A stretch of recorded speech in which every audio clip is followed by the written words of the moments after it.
Riley Leonard um, has to be effective on the ground, you would think.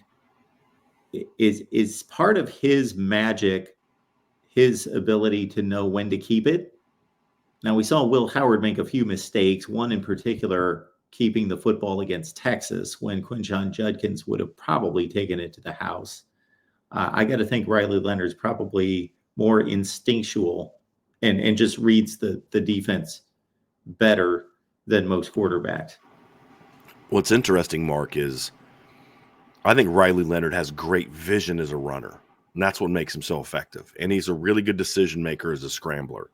Notre Dame doesn't actually run a ton of read zone and power read and things like that because I don't think Riley is a great decision maker in the read zone. I think because his tendency is to keep it. Like, so when I coach quarterbacks and running backs in college, when we would run read zone stuff, the rule was basically give unless.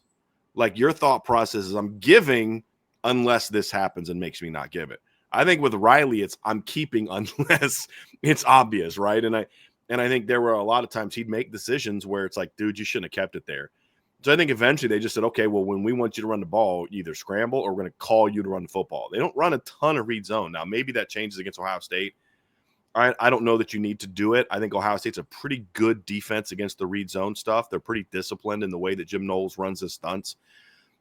I think they handle that stuff pretty well. It's more so their thing is, look, they don't have the dominant offensive line. You're out Cooper Flanagan, who's your best blocking tight end. So instead of running some of the read stuff, the way that they've been able to sort of handle that extra hat in the box is to simply call designed runs to Riley Leonard, where now your running back is getting into the box. Like, that really worked against Georgia.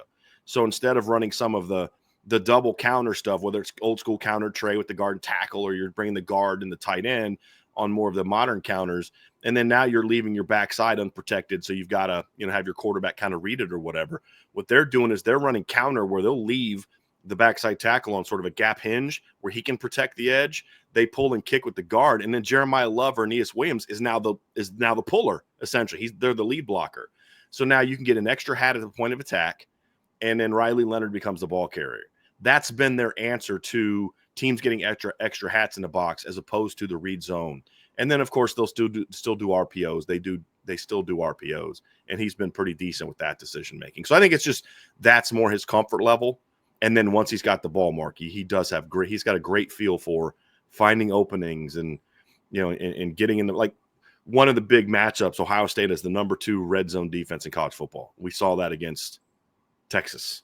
They punked Texas into that toss sweep. They were like, they didn't believe they could score from the 1. Well, who's number 1 red zone touchdown defense? It's Penn State. And we saw in that game against Notre Dame needed 3 plays to get 2 red zone touchdowns against Penn State and a lot of it's because of the Riley Leonard factor. And Jeremiah Love's a stud.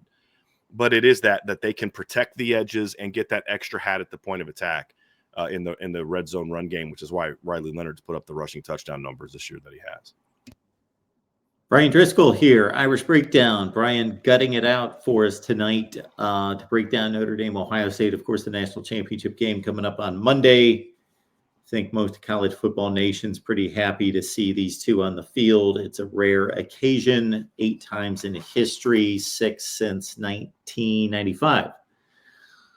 Bo Collins may play in this game. Yeah, questionable. He's got a calf injury. He's questionable. Okay. Yeah. We saw Jaden Greathouse post his best numbers ever as a Notre Dame receiver, 7 for 105.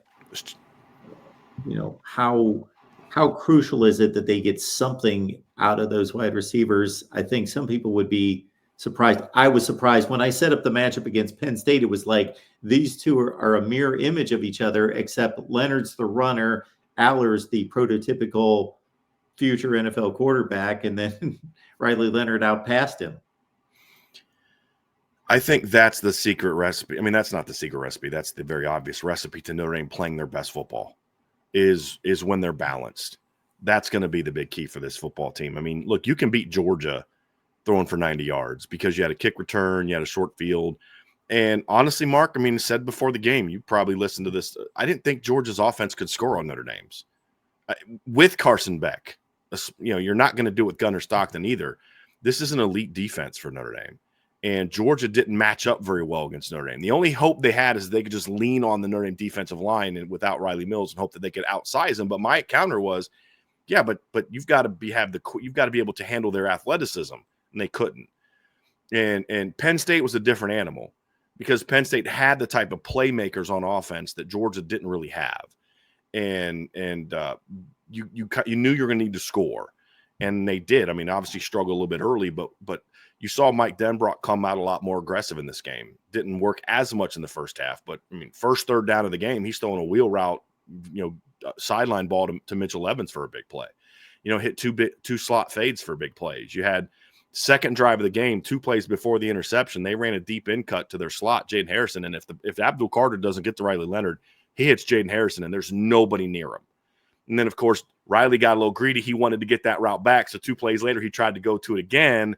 This time, Penn State had it covered, and he threw the pick. But and then, of course, you have the play late in the game where Jaden Greathouse, just torches Cam Miller off the line and gets him to fall down and then makes that big play. So they were a lot more aggressive. You had the sluggo to Aeneas Williams in the third round. It was very clear that they felt they needed to do that. And then on film, like that was a matchup that they felt they could have success with. And so getting Mitchell Evans more involved in the pass game, he looked like last year's version of Mitchell Evans. Getting Jaden Greathouse the ball. I wrote an article late in the season, Mark, where I was like, you've got to get Jaden Harrison and Jaden Greathouse especially more involved in the offense. Because you look at his numbers when he's targeted, he's outstanding. It's like almost an 80% completion rate when he's targeted. He's very effective. He gets open a lot. The slot just hasn't been a big part of their passing game when it comes to where Riley looks. They made a concerted effort, obviously, in this game to do that, and we saw Jaden Greathouse reward them, and that's the Jaden Greathouse we saw all spring. And hopefully that can continue. That's going to be the key, though, right? Is this a one-off? This worked against Penn State, or is Riley Leonard and Jaden Greathouse finally getting on the same page? We're going to find that answer out on Monday. Appreciate you being here at the Voice of College Football. And we've got a Buckeye show coming up on Thursday on the Ohio State channel. That's at noon Eastern time. Are they going to actually know the Notre Dame names of the Notre Dame players this time?